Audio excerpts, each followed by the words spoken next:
Would it hurt if we took the week off? Yes? Would it hurt if we took the week off? No, I'm just saying that we can decide that the last year will be in Mirza Hashem on Thursday, and then next week, it's hard for me to make a commitment. I might be able to be there. I'm not sure, but if you want to take that week and help out at home, that's fine. I mean, it's 4 days before Pesach. We have a lot to do. But I just wanted to get your feedback. If you could let me know, what you would want to do if all things were ideal, and then I could see if I can become available. Okay, then. Okay. All right. So let's get back to Daf Lamed Aleph Amid Beis. And we're up to Amar Lahu Rav Papa. So you'll see the Gemara, which is parallel almost to Tosas Kida Omar, and then below that, 4 lines below that, Amar Lahu Rav Papa. So let's just review, so we know what Rav Papa is coming to do. The Talmidim of Rav Papa presented a thesis to establish that our Mishnah is against Rabbi Meir. And why is that? Because according to Rabbi Meir, Levisha, and we're talking about Levisha of Bigdei Kahuda, let's say Bigdei Zav, for example, is Machayev 2 Kiddush. 1 Kiddush when he takes off his previous Begadim, and the other Kiddush I mean Yodayim Reglaim, after he puts on his new Begad. And our Mishnah now contradicts Rabbi Meir. So argue the Bnei HaYeshiva. Because our Mishnah establishes that vis-a-vis the first Tvila, there's no need for a Kiddush Yadayim Reglaim before the Levisha. There's only 1 Kiddush Yadayim Reglaim after the Levisha. So the man, the Kohen Gadol, I shouldn't call him a man, but the man, takes off his Bigdei Chol to begin the avoda of the Korban Tovit Shel Shachar on Yom Kippur Day, and he dons his Bigdei Zahav, and he's going to get away with 1 Kiddush. He only needs Kiddush Yadayim Reglaim once, and that Kiddush Yadayim is generated by the Levisha of Bigdei Zahav. Well, that's against Rabbi Meir, because Rabbi Meir is of the opinion that Levisha generates 2 Kiddushim, a chiyuv of 1 Kiddush before and 1 Kiddush after. Therefore, our Mishnah must be reflecting the Shita of the Rabbanon against Rabbi Meir, and they hold that there are 2 Machayvim in Kiddush. One is Pshita, taking off the old garments, and one is Levisha, putting on the new garments. But again, the Pshita would only generate a Chiyuv Kiddush if he was taking off Bigdei Kodesh. Here he's taking off Bigdei Chol. That doesn't have any halachic status or significance whatsoever, therefore it doesn't require a Kiddush. Now we understand why our Mishnah requires only 1 Kiddush when the Kohen Gadol prepares for the avoda of the Talmid Shel Shachar by putting on his Bigdei Zav. There's no Pshita to generate a Chiyuv of Kiddush Yadayim Reglaim. There's only Levisha, hence 1 Kiddush is sufficient. But according to Rabbi Meir, who says that Levisha generates 2 Kiddushim, a Kiddush before, in preparation, in anticipation for the Levisha, and a second Kiddush after the Levisha, then in our Mishnah, we should require, even for the first Tvila, a Kiddush for the taking off of his old garment as a preparation for the Levisha, plus a second Kiddush after the Levisha, the Bigdei Zav. Hence, our Mishnah is against Rabbi Meir. That is the sum of what we did yesterday. And now Rav Papa, having heard the arguments of the Talmidim, he's going to put forth a dissenting interpretation, and he's going to claim that our Mishnah here could be reconciled even with Rabbi Meir. Amalahu Rav Papa. Bein l'Rabbanan, bein l'Rabbi Meir. Our Mishnah can be attributed even to Rabbi Meir.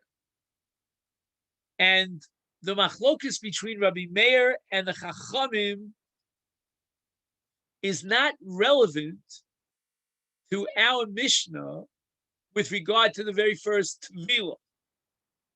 In other words, even Rabbi Meir holds, according to Rav Papa's reinterpretation, that there are two kiddushim on Levishas Big Day Kohen.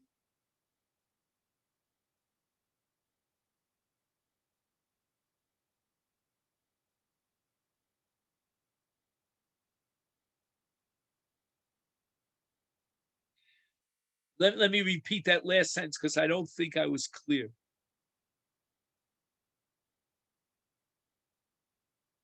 What I meant to say was, but I don't think it came out right, that even Rabbi Meir agrees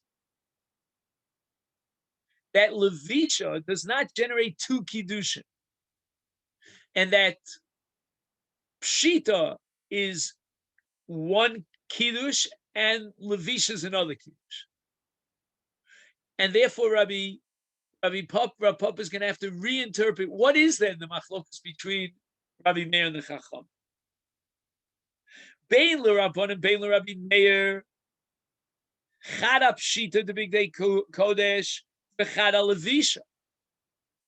It's not the way you understood it, he tells his Talmud, that according to Rabbi Meir, the levisha generates two kiddushin.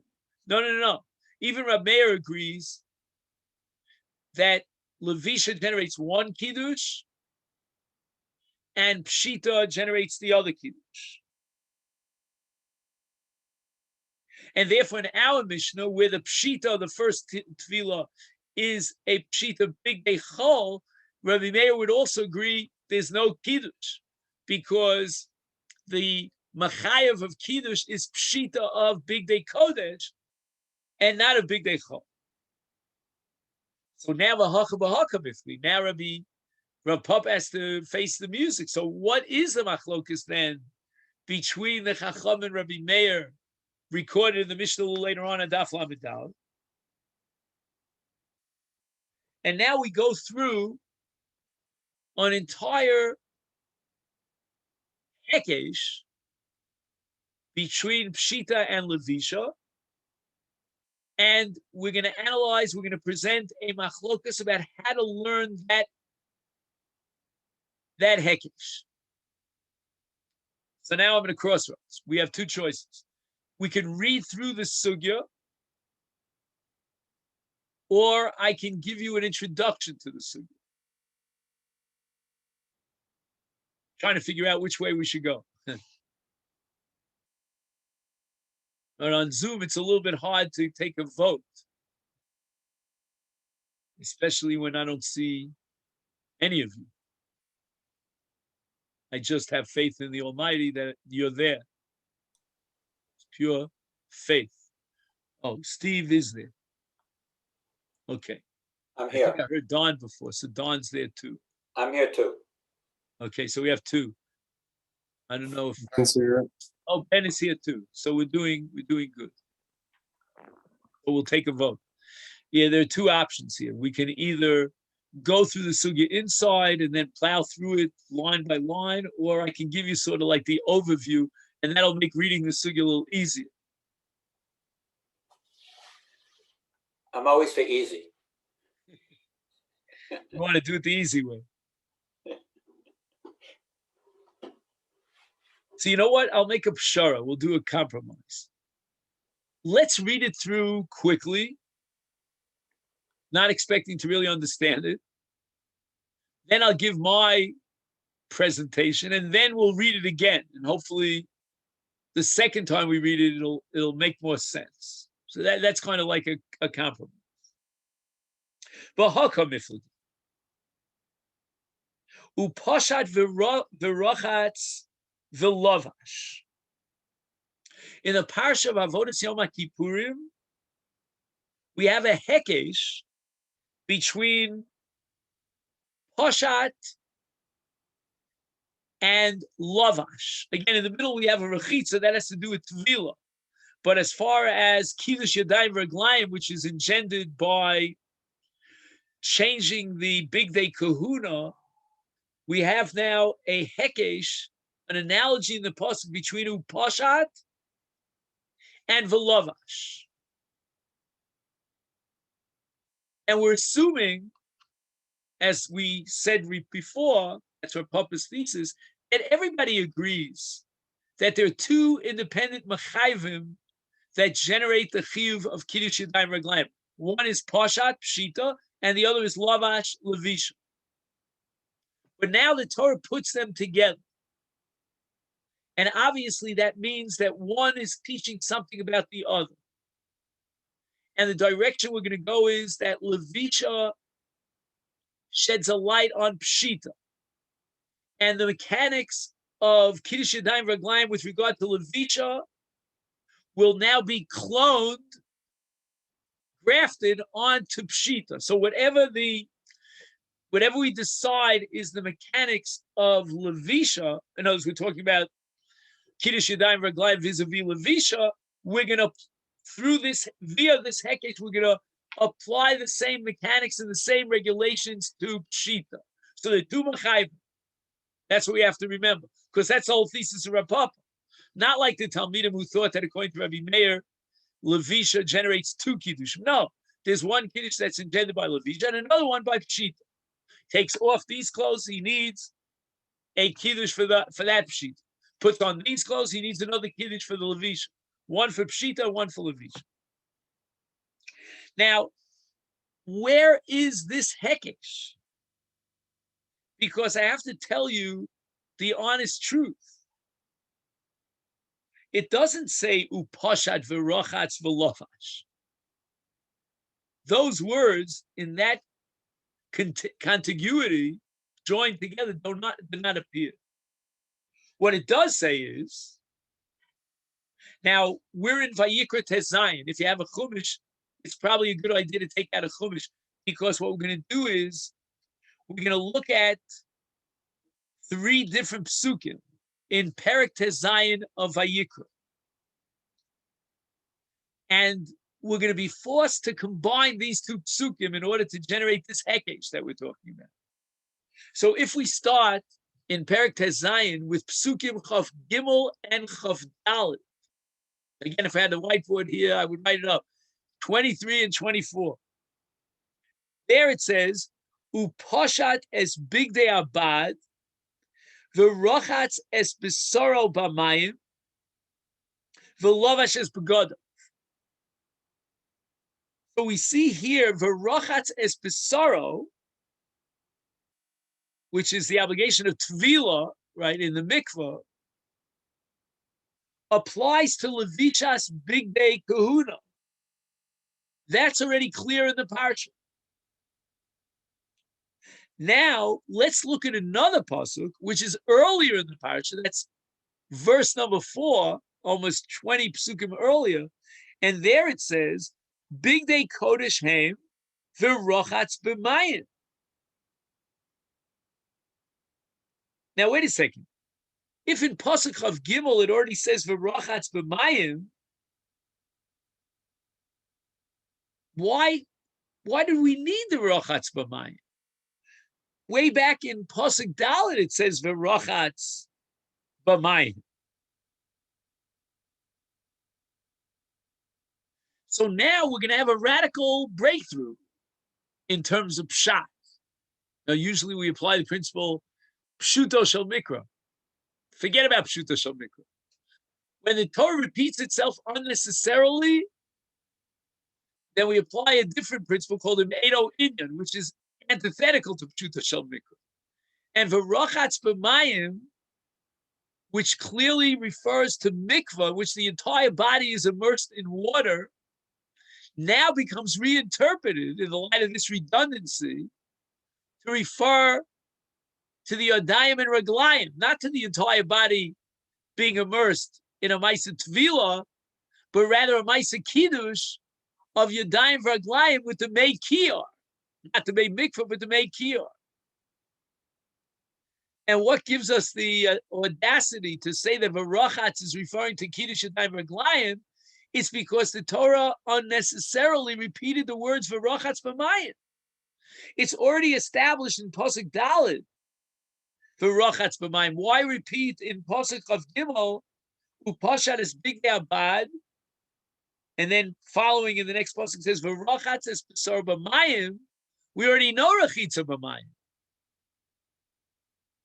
And the answer is that the word Varachatz in the later pasuk, the second pasuk in Chav Gimel, is referring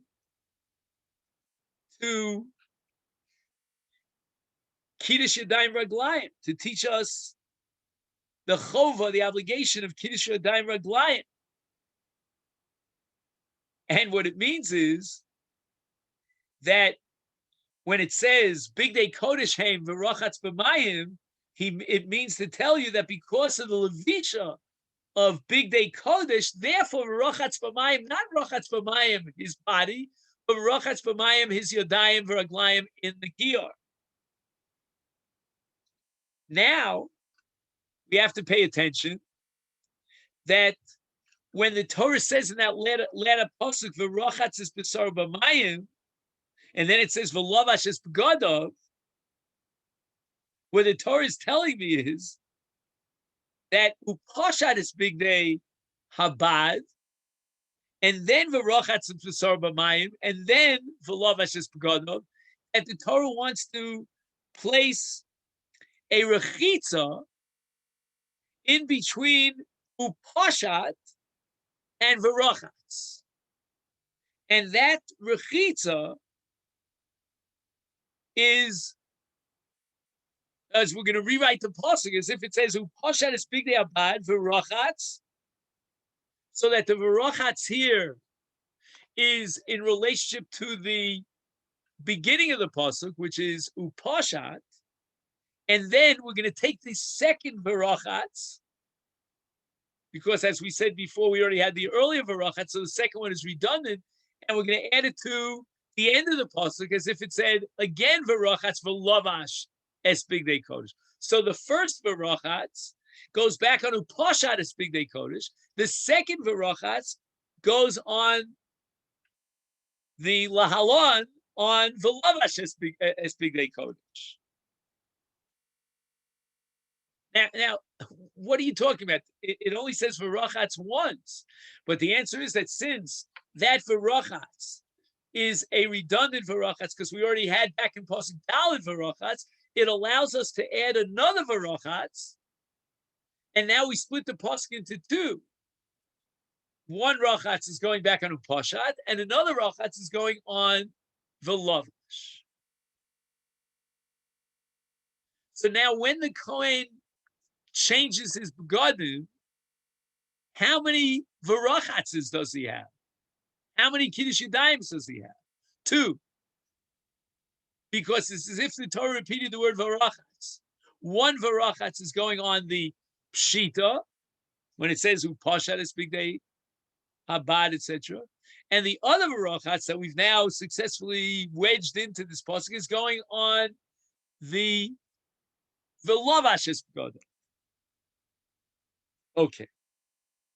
Now, so far, we have said something that's universally accepted, both according to the Chachamim and according to Rabbi Meir, that this sequence of psukim, when we add them together one to the other, gives us a Poshat V'Rachatz and a V'Rachatz V'Lavash, a Hekesh now between Pshita and Levisha.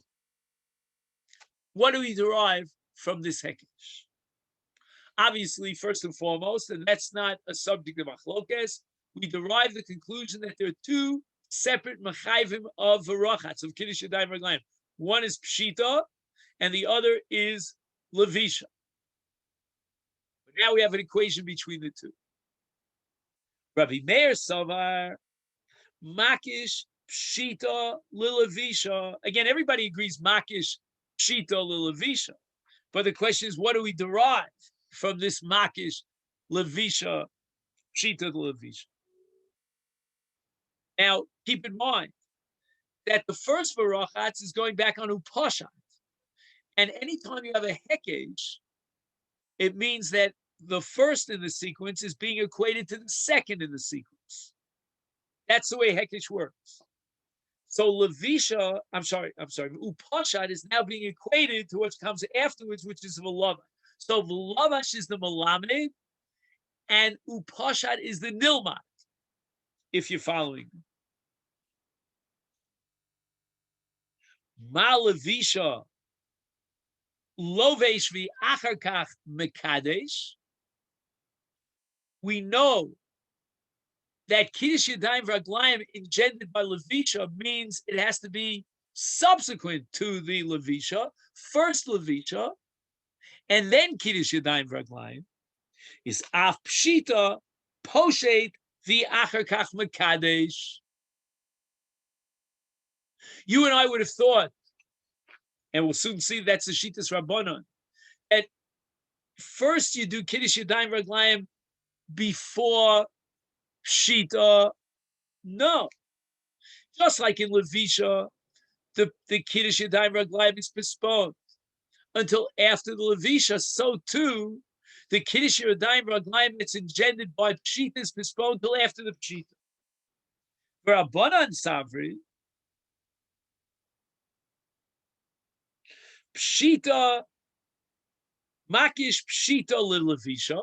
Once again, that was never a subject of debate. We're going to derive Pshita from Levisha. So Levisha is going to be the Malami. But what do we derive from Levisha? Ma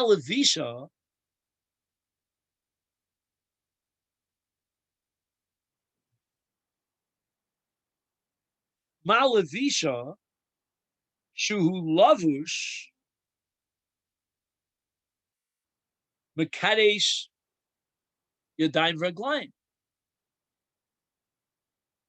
Again, Rabbi Meir said that Kiddush Yadayim Raglayim is after Levisha. The Rabbanan don't deny that. It's only after you after you put on the begodim, that's when you do the Kiddush Yadayim Raglayim. But the Rabbanan say that it's not the Maisa Levisha that engenders the Kiddush Yadayim Raglayim, but it's Lavush. Do you see that word? Lavush. If you could put that in red ink, Lavush. It's Af Pshita Kishuhu Lavush. Which means that the Rabbanan require Kiddush Yadayim Raglayim before he takes off his begodim. So again, both Rabbi Meir and the Chacham agree that Pshita, based on this very complicated limud, generates Kiddush Yadayim Raglayim. But the question is, when the Pshita? Rabbi Meir says that just like in Levisha, the Kiddush Yadayim Raglayim comes after the Levisha, so too in Pshita, the Kiddush Yadayim Raglayim should be subsequent to the Pshita. So first he takes off his garment, then he does Kiddush Yadayim Raglayim, he does a tefillah, the rochatz is pesar b'mayim, then he puts on his new begodim, and then after the Pshita, after the Levisha, he does another Kiddush Yadayim Raglayim. So the Kiddush Yadayim Raglayim is always after the Mechayev. If the Mechayev is Levisha, the Kiddush Yadayim Raglayim comes after the Levisha. If the Mechayev is Pshita, then the Kiddush Yadayim Raglayim comes after the Pshita. How did the Rabbanan come to the opposite conclusion? That the Kiddush Yadayim Raglayim of Levisha should precede the Pshita, that before he's Poshet, he should already be Mekadesh Yadayim Raglayim. The answer is because of the word Lavush. that the equation here, the hekesh, in which Levisha is shedding a light on Pshita, is lavish. He should always be doing Kiddush Yadayim Raglayim when he's wearing his begadim. In the case of Levisha, he's putting on his new begadim in anticipation of his next avoda. So he's wearing his begadim. He's already implanted his Levisha. Now he goes and does Kiddush Yadayim Raglayim. In the case of Pshita, the Pshita of removing the begadim is Machayev Kiddush Yadayim Raglayim. That Kiddush Yadayim Raglayim should take place when he's lavish, meaning before he takes off his begadim. Whereas Rabbi Meir holds that just like in Levisha, first he does the act of Levisha, then he does Kiddush. In Pshita likewise. First he does the act of Pshita, and then he's Mekadosh Yadayim Raglayim. Now let's read it again. Now I think the words will be crystal clear. This is Rav Papa's thesis. Upashat v'rochatz v'lovash, which means that we have a hekesh between Pshita and Levisha. Rabbi Meir Savar Makish Pshita leLevisha. Ma Levisha lovesh v'achkach mekadesh. You know, Levisha means the act of Levisha is Machayev Kiddush Yadayim Raglayim. It's Af Pshita, which we said is a Machayev Kiddush Yadayim Raglayim. It's Pochet. It's the act of taking off the begadim. The Achkach Mekadosh Yadayim Raglayim. For Rabbanan Savri, Pshita, Makish Pshita Levisha. Yes, you're right. But what are we going to derive from Levisha? Not the act of Levisha, but being lavish. And therefore, in the case of Pshita, we're not going to say, as Rabbi Meir would have it, do the act of Pshita and then be Mekadosh, but rather make sure that you're lavush, just like in the case of Levisha, and therefore the Kiddush Yadayim Raglayim is going to come before the Pshita when you're still lavush in the old begad. Whereas Rabbi Meir requires a Maisa Levisha. A Maisa Pshita, like a Maisa Levisha, and therefore it's only after you take off your begadim, then and only then do you do the Kiddush Yadayim Raglayim. What says Rav Papa? Both Rabbi Meir and the Chacham agree that the number 2 Kiddush here that's being added is the Pshita, not the Levisha.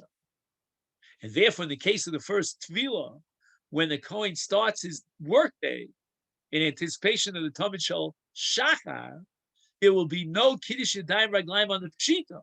Because Pshita could only be Machayev if it's a Pshita Big Kohen. The Machlok Shira Meir Rabbanon revolves around the question of when to do the Kiddush Yadayim Raglayim.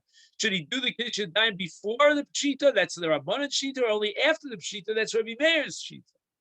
But they both agree that there's an independent Machayev of Kiddush Yadayim Raglayim in Pshita, and that doesn't apply with regard to the first Avod. Now, I know we have to stop. Let me get 2 more minutes. I just want to show you the structure and the flow of the sugya. Amru le Rabbanan le Rav Papa. The Talmidim go back and ask Rav Papa, Umi matis amrid hachi. Can you really tell me that according to Rabbi Meir, there's only Kiddush after the Levisha of Big Day Kodesh?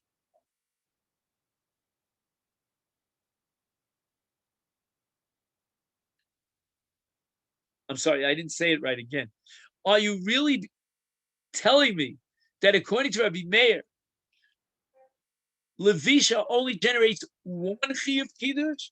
Basanya, I'm going to now prove from a brisa, Parsu Sadin Shel Butz Beino Levena Am, Poshat V'Yard V'Toval, Olav and Estapek, Evila Big Day Zav, Lavash, V'Kiddush Yadam Raglav. Right, so there's only 1 Kiddush here. Rabbi Meir Omer, Poshat V'Kiddush Yadam Raglav, V'Yard V'Toval, Olav and Estapek, Evila Big Day Zav, Lavash, Kiddush Yadav Raglav. So you see clearly that Rabbi Meir holds in this price, so you need 2 Kiddushim. Right? You need 2 Kiddushim for the Tefillah. because he says that after Pshita, he needs to be Makadish Yodav Raglov. And we're talking now about Kiddush Rishon, and then the Yored V'Tovel V'Olav is stopping after the Tvila. They bring him Big Day Zav, and he needs another Kiddush Yadayim V'Raglayim. So how can you, Rav Papa, tell me that according to Rabbi Meir, there's only one Kiddush Yadayim Raglayim in Levisha? Here it's explicit that you need two Kiddush Yadayim Raglayim in Levisha. And at the end, as we'll see tomorrow, Mitzvah Shem Amalei, Rav Papa says, Itanya, Tanya. I can't argue with the Bryce. So Belin Edit tomorrow, we'll pick it up from this Bryce. We'll go through the Bryce very carefully and see why Rav Papa is TKO'd, so to speak, because of this. Okay, then, so have a great day. And thank you so much.